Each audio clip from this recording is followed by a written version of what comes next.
Danes je 1. maj praznik dela. Nažalost je 1. maj praznik dela leta 2026 ob svoji 140. obletnici tudi dan, ko desna opcija, ki v Sloveniji prihaja na oblast, ukinja Ministrstvo za delo in resor za delo premika pod gospodarstvo. Zakaj je to relevantno? Zahodna družba je postavljena na konceptu svobode. Ta svoboda je bila sprva svoboda za lastnike oziroma za lastnike premoženja, kapitala.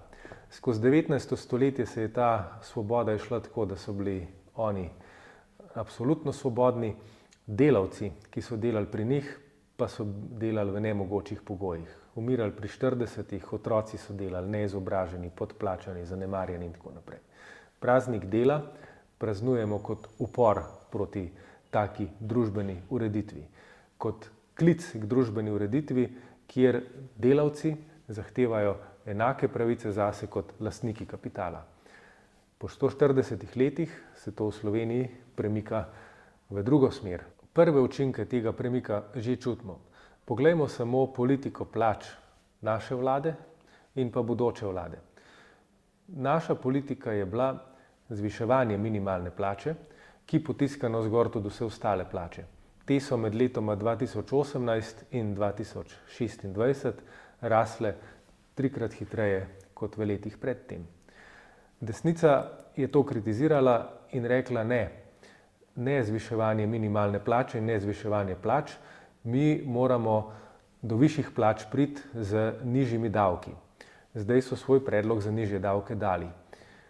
Komu ta predlog koristi? Prvi del tega predloga je socialna kapica, koristi 1% najbolje plačanih.